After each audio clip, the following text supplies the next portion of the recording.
El otro día estaba viendo un canal que sigo en inglés que hablaba de el Instituto Monroe, pero no solamente el Instituto Monroe, sino la importancia que le daba la CIA a ese,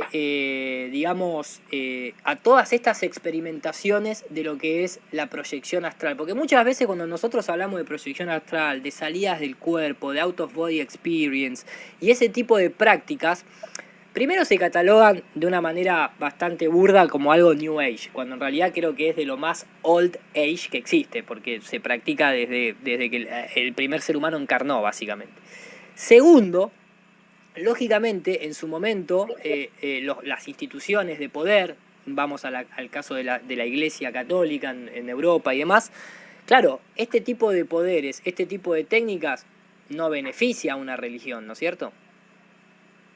Hombre, todo lo que permita a un individuo comprobar por sí mismo cualquier cosa sin la necesidad de intermediarios, y además un experimento que puedes hacer sin ningún tipo de medio en tu propia casa y además que te conlleva una experiencia única que nadie puede ni debe validar, pues evidentemente no beneficia al poder. O sea, al poder lo que beneficia es todo lo que hemos estado viendo en las dos noticias anteriores, es algo que tú no puedes comprar de ninguna manera y que te obliga a tener un argumento de autoridad como base, ¿no? Un poco las discusiones que se suelen dar en redes sociales son todas argumentos de autoridad. A ver quién se ha aprendido mejor la lección. Y eso es lo que parece que sea alguien que sabe es el que sabe mejor la lección, no alguien que haya experimentado por sí mismo. Entonces, la experiencia de proyección astral es una experiencia personal que se hace en tu espacio interno y que es única e intransferible. Así que, por supuesto, que el sistema va a intentar que no entres allí de ninguna manera. Coincido. Bueno, Nati, también estás un poquito, vos venís con todo este tema, sos una estudiosa también de la astrología, pero tenés incluso contacto directo con una gente que tiene una escuela, podría decirse. Si querés comentarnos un cachitito antes de seguir avanzando. Sí, tengo una gran amiga que es terapeuta, aprovecho para saludarla, Eleonora Lancilota, está en Barcelona, y Eleonora, entre muchos conocimientos que tiene, practica una técnica que se llama VEO, división extraocular, que se enseña a niños menores de 12 años, o sea, hasta 12 años, con el fin de ayudarles a desarrollar una visión extracorpórea, es decir, los niños llegan a leer, a describir objetos, incluso a encontrar personas en la calle, parientes, gente que conocen, totalmente vendados. Y es una formación que se está haciendo en algunas escuelas también, y que bueno, que no es nuevo, esto viene de todos los estudios de Jacobo Greenberg, que Robert tú conoces muy bien, pero que son, ya no es la experiencia individual, sino gente haciendo, gente comprobando con muchas personas que esto existe, esto funciona. Y me parece fascinante porque, bueno, Robert, ¿podrías explicar un poco en qué consisten este tipo de técnicas? Tú tienes un curso, de hecho, ¿verdad? Al respecto. Sí, no específicamente de la visión extraocular, aunque es una derivación del resultado de entender las técnicas, ¿no? O sea, básicamente todo se basa siempre en el mismo principio. Al igual que tenemos sentidos físicos, tenemos sentidos sutiles. Así que nuestro ojo físico tiene su equivalente energético, nuestro oído físico tiene su equivalente energético, nuestro tacto físico tiene su equivalente energético y así con el resto de sentidos. Así que existen técnicas, existen maneras de desplazar nuestra atención para empezar a ver a través del otro ojo, empezar a olfatear a través del otro, de la otra nariz o del otro olfato. Podemos oír a través del otro oído. Y todo se basa siempre en el mismo principio. A través de la meditación y a través de una serie de ejercicios, uno puede poco a poco ir desarrollando esa atención. Lo que ocurre es que, ¿por qué no vemos o por qué se utilizan a niños más jóvenes? Porque todavía no tienen tan anclada y tan automatizada la visión física. Es decir, si yo no estoy tan acostumbrado, no tengo tan rígido y mecanizado lo que es ver solo a través de los ojos físicos, puedo ver a través de los otros ojos. Entonces, cuanto más pequeño, más fácil. ¿Se puede hacer siendo mayor? Sí, pero tienes que desaprender y tienes que deshacer parte del camino que has recorrido. Entonces es un poco el principio de la meditación y por eso se utiliza tanto la palabra desaprender, porque tengo que deshacer un hábito que está muy arraigado, que es que mi foco perceptivo esté única y exclusivamente centrado en mis 5 sentidos físicos, con lo cual desatiendo los otros sentidos sutiles. Vos sabés que coincido. La verdad que a mí lo que me llamó mucho la atención es que acá, como se puede ver, están hablando de... ¿Lo conocés, Robert, el Instituto Monroe? Sí, de Robert Monroe. De Robert Monroe, sí, sí, exactamente. Ellos desarrollaron, de hecho, hoy en día uno puede entrar incluso a su canal actual de YouTube y sigue estando operativo y demás. Ellos habían desarrollado esta técnica que se llamaba Gateway, ¿no? Me parece un nombre en inglés bastante fácil de entender y de hecho me parece bastante apropiado, más allá que está en inglés, pero es esta cuestión del portal. ¿Por qué digo esto? Porque para mí, en esta idea que nosotros acá hemos abordado muchas veces en el canal, lo que sí les voy a comentarles es brevemente. Mientras que uno está hablando, si los otros se pueden mutear, estaría bueno simplemente para que no se meta ruido. Ahí está, porque entonces creo que es el micrófono de Robert que tiene como un sonido ambiente bastante fuerte. Lo que decía era, traigo esto a la mesa y la abrimos para discusión, ¿no? Cuando yo tuve una experiencia extracorporal allí por los 21 años, de manera totalmente intencionada, pero a mí me cambió la vida, sinceramente. O sea, me hizo meterme a investigar un montón de cosas. Y luego terminé dando con técnicas y también con escuelas. La escuela, de alguna manera, con la que yo me conecté primero fue con esta escuela, creo que es de un ruso, que se llama directamente Out of Body Experience. Donde aparece una serie de técnicas muy, muy sencillas. Nunca entré a la escuela en sí, simplemente me descargué lo que era material gratuito y con eso me alcanzó y me sobró para lo que yo necesitaba practicar en aquel entonces. Pero claro, acá hay como, yo veo muy buena la estrategia que ellos han hecho con el modelo heliocéntrico, y cuando nosotros decimos que el modelo heliocéntrico es una de las mejores herramientas que existen para el control o la desorientación espiritual, lo decimos muy, muy en concreto y muy en serio. ¿Por qué? Porque, por ejemplo, en cuestiones espirituales generales, por así decirlo, me refiero a que somos una máquina, somos un cuerpo biológico, pero que está conducido por una energía que no pertenece a un plano físico detectable, ¿no? Por así decirlo. A eso me quiero referir de la manera más genérica y básica posible. No quiero entrar en definiciones de espíritu según distintas escuelas de misterio o iniciaciones y demás. El punto, ¿cuál es? Con el modelo heliocéntrico, nosotros sabemos que eso viene añadido o viene por añadidura toda esta cuestión de que cada vez en distintos niveles te quieren rebajar más y más y más todavía al mundo más material y mundano posible, porque está ligada a la teoría de la evolución, está ligada a esta idea de los dinosaurios, de que nosotros provenimos de un primate, que la evolución hizo el resto, ¿no es cierto? Y nos trajo de un polvo que se unió y se formó en nuestro mundo, etcétera, etcétera. Digo todo esto en términos muy generales, la gente que nos sigue obviamente ya conoce la historia.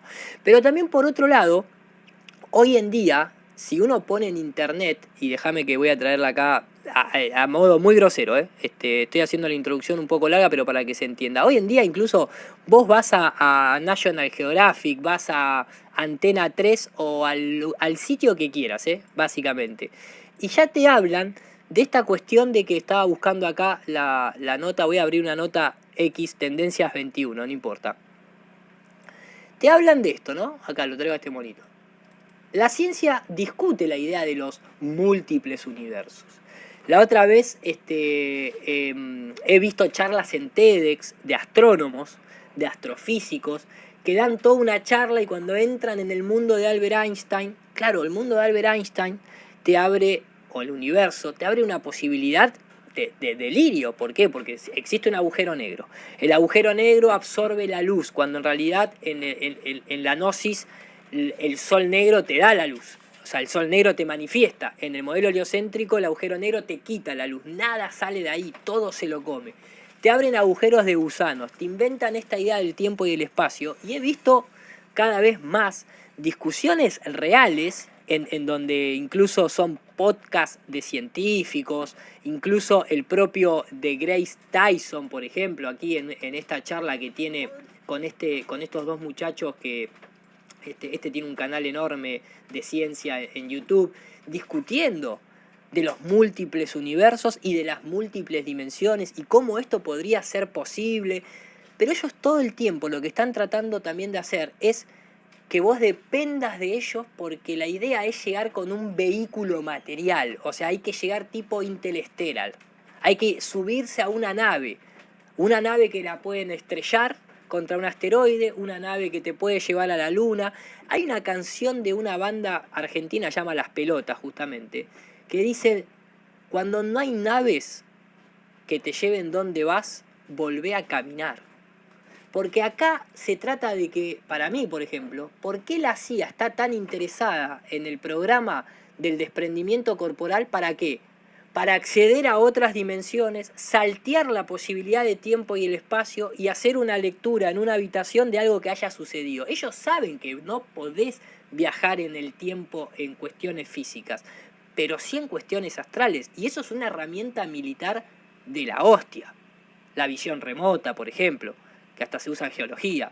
Bueno, abro la mesa, Robert, mientras que dejo este video de fondo.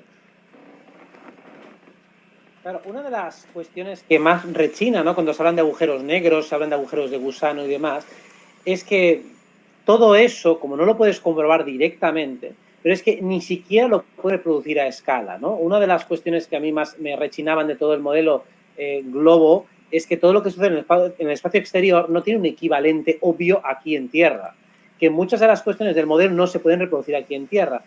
Y entendiendo que el diseño que tenemos aquí es inteligente, es muy raro que no podamos encontrar fractales de todo lo demás aquí. Por eso, para mí, el modelo de Tierra en el centro tiene mucho más sentido, porque ahí sí que puedo encontrar fácilmente paralelismos de lo que es la Tierra, y de hecho, cuando vayamos al evento Tierra Plana, quiero hablar precisamente de eso, explicando cómo en términos astrológicos se puede deducir cuál es la forma de la Tierra y por qué es así.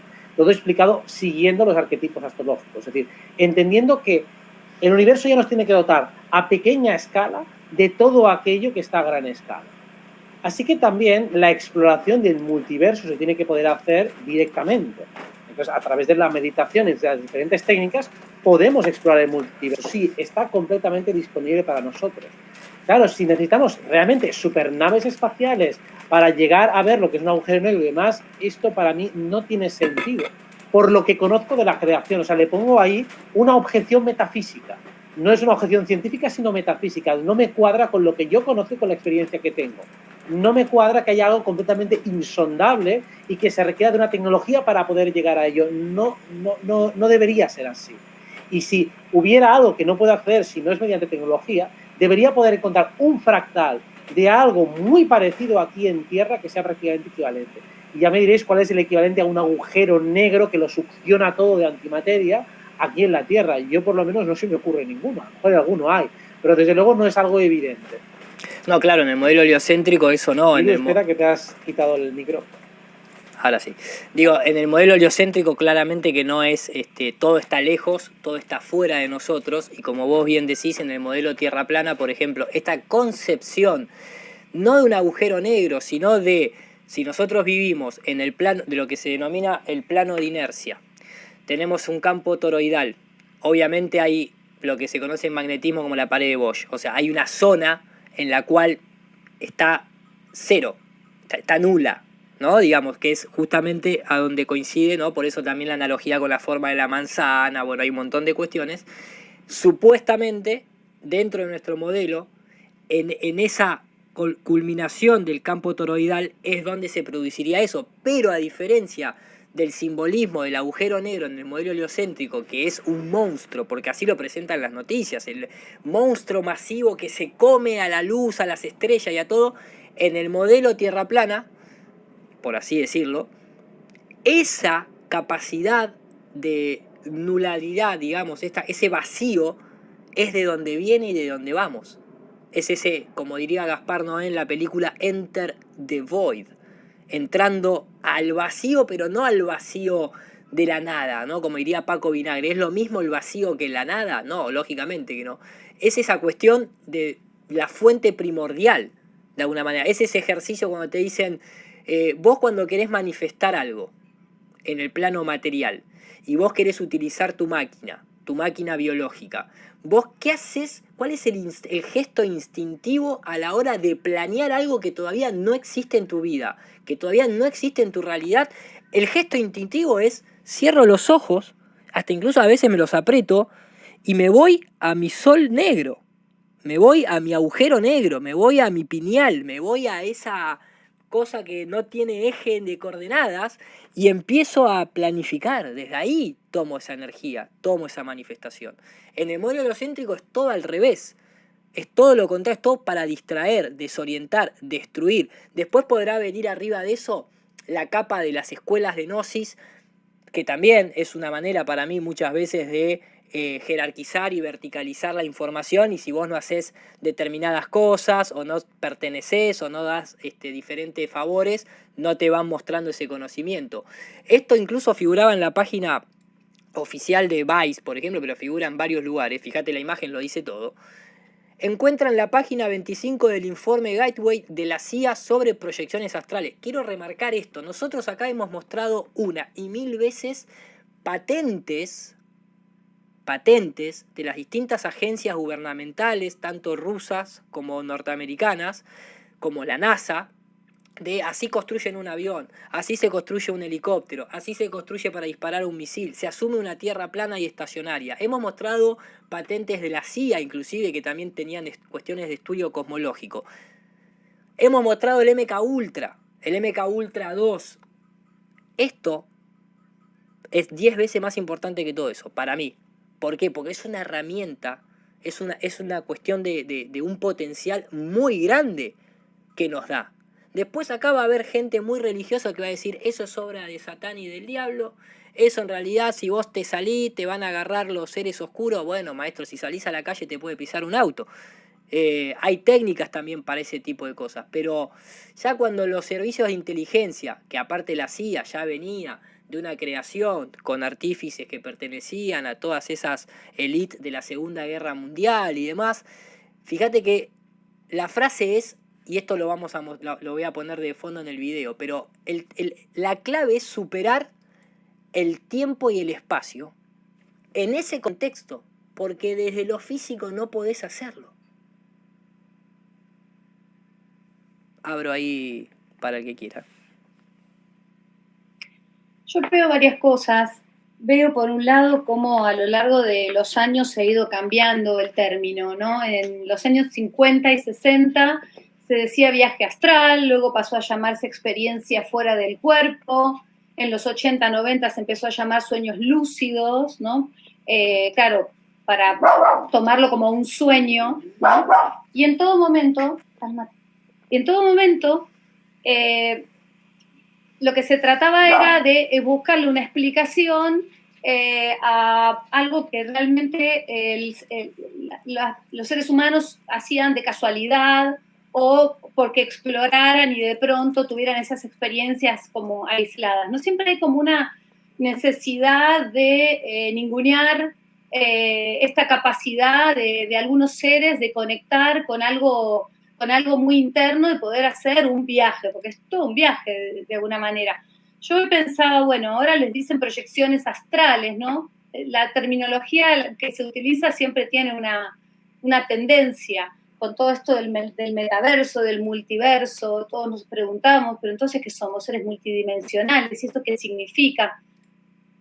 A mí me gusta hacerme la pregunta de qué me trae a mí la búsqueda, porque yo todavía no lo he conseguido, pero cada vez que lo intento, por lo menos me doy cuenta que hay un punto en el que ingreso a mi sueño con una alerta diferente.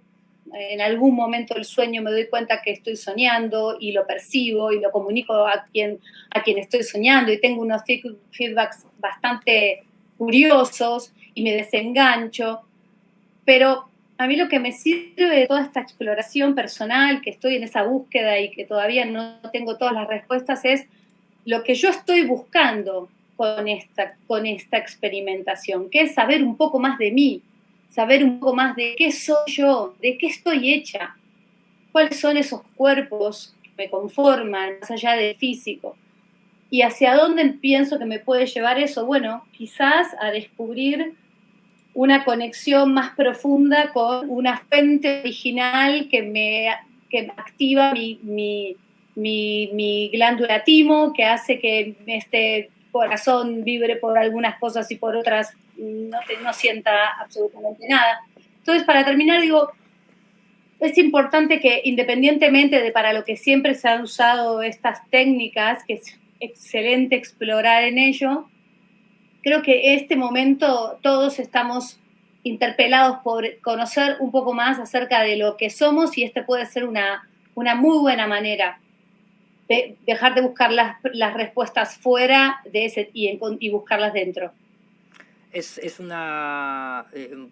me gusta por dónde lo está llevando, porque tal cual, cuando uno, por ejemplo, empieza a leer el documento, en el documento figuran varios ítems y justamente lo que se deduce, la conclusión que dejan en el documento, repito, este es un documento desclasificado en el año 2003 por la Central de Inteligencia Americana, que condujo y financió este proyecto que se conoce como Gateway Experience, que luego, o durante, fue de alguna manera el jefe, el chief master de la experiencia, fue el Dr. Monroe. Pero esto viene de la CIA.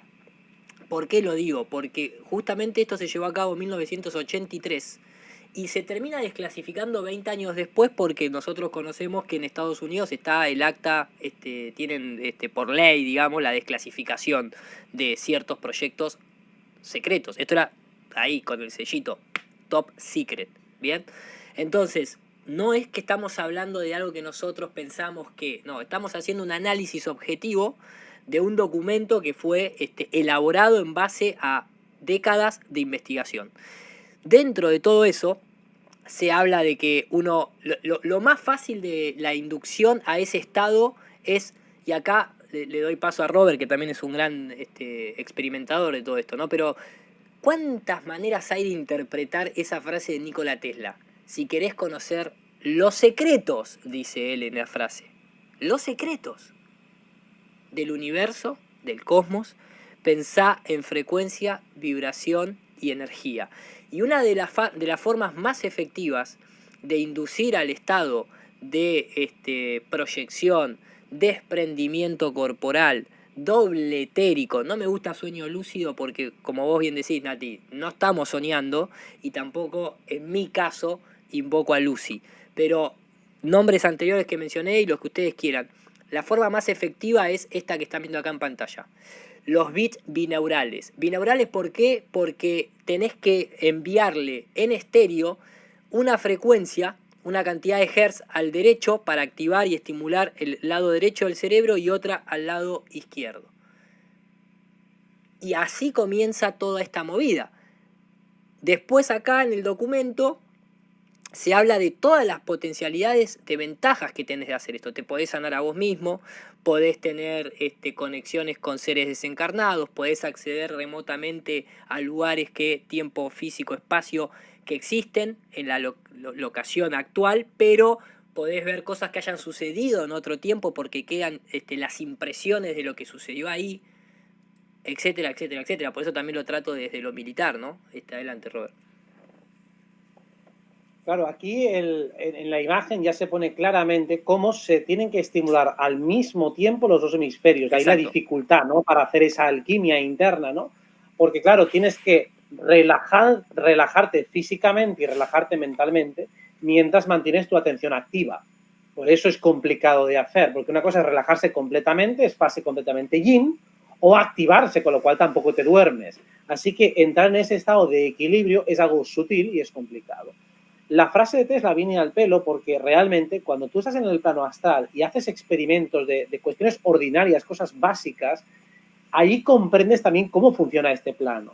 Allí puedes experimentar a súper velocidad y a escala súper reducida aquello que ya funciona a nivel de manifestación en este plano. Te das cuenta de que tus palabras crean realidad. Te das cuenta de que tus pensamientos, tus emociones crean una manifestación. Que si estás muy hostil, generas hostilidad. Que si estás alegre, generas alegría. O sea, puedes ver cómo tus emociones tienen un correlato directo y simétrico con lo que tienes afuera. O sea, que esa relación que aludimos que hay entre lo de dentro y lo de fuera, allí la puedes constatar de manera empírica y directamente. Así que conocer el universo es darte cuenta que todo funciona por energía, vibración y frecuencia. O sea, que realmente lo puedes experimentar directamente. Así que todos los cambios que tú haces en tu esquema vibratorio, a través de las emociones, en tu frecuencia, a partir de la velocidad y el ritmo en el que te mueves y de la energía hacia donde diriges tu intención, puedes comprobar ahí cómo funciona directamente. Y luego, esos mismos experimentos que has hecho a escala en ese mundo interno, en ese mundo astral, lo puedes reproducir aquí abajo. Y te das cuenta de que lo que sucede en tu vida también sigue exactamente las mismas reglas que siguen allí. Lo único que cambia es la velocidad y la densidad, pero es exactamente lo mismo. Aquí tenemos una compresión de tiempo, vivimos de una manera secuencial y allí no, y lo vemos todo de una manera prácticamente simultánea. Por eso podemos viajar por los diferentes tiempos, no solo este tiempo que hemos manifestado aquí, sino en todos los tiempos posibles. De ahí que se pueden hacer predicciones perfectas, pero no hay ninguna garantía de que hayas conectado con el futuro más probable. Por eso también puedes ir a pasados falsos o pasados de otras líneas temporales que son muy realistas, pero no tienen que ver con esta existencia que vivimos. De ahí que se dé el famoso efecto Mandela, ¿no? De que puedes captar o tener recuerdos de otras realidades, pero que no son de esta realidad. Los recuerdos son fidedignos, pero no se adecúan a esta línea de tiempo. Entonces, como ya hemos comentado, es normal que el descubrimiento o experimentación de estos niveles de realidad pues sea algo que el sistema no quiere que tú incentives, porque en ese sentido tú puedes tener experiencias directas que desautorizan lo que los próceres de la ciencia moderna nos afirman que es la única realidad, que es la realidad física, a la que solo ellos pueden acceder, por lo menos en sus dimensiones más puras y profundas. Eso mismo que vos decías, acá se comenta en una parte del documental en donde se habla de que justamente había muchas, dentro de las experimentaciones que se llevaban a cabo, había gente que accedía a ciertos lugares y un caso en concreto.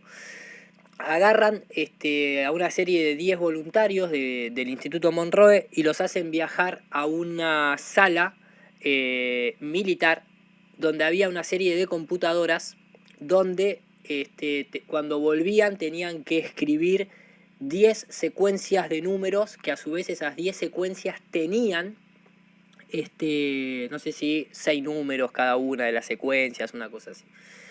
Ninguno de los 10 pudo completar exactamente eso.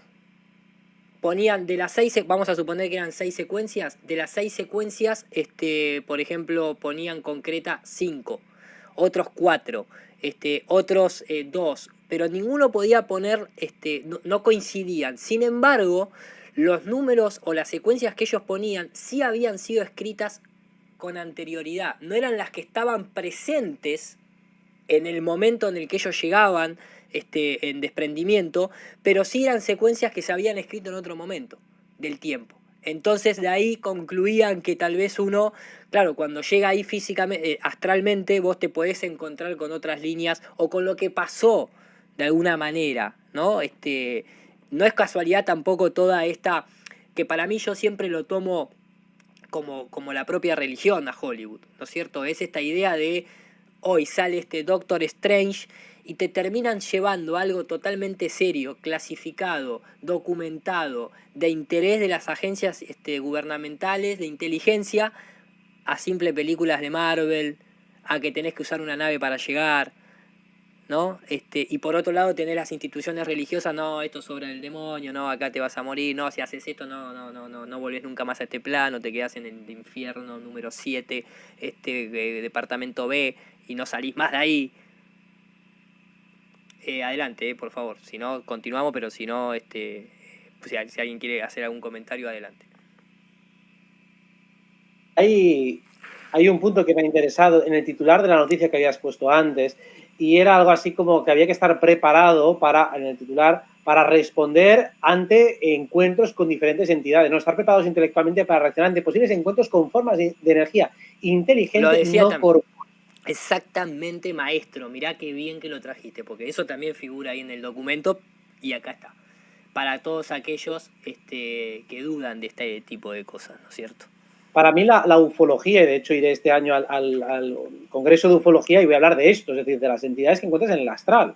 O sea, para mí la ufología se va a nutrir de entidades que podemos comprobar su existencia en el astral y podemos interactuar directamente con ellas. O sea, podemos corroborar su existencia y podemos captar las diferencias que hay entre la personalidad de unas entidades y de otras. Y sobre todo describir aquellas que son más abundantes, porque hay unas que abundan muchísimo, que tienen una gran capacidad de camuflaje, o sea, que te las puedes encontrar con formas humanoides normales y corrientes.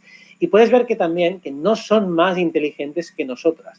De hecho, por poneros un ejercicio que he estado haciendo durante esta semana en el astral, es comprobar exactamente cómo funciona la memoria allí.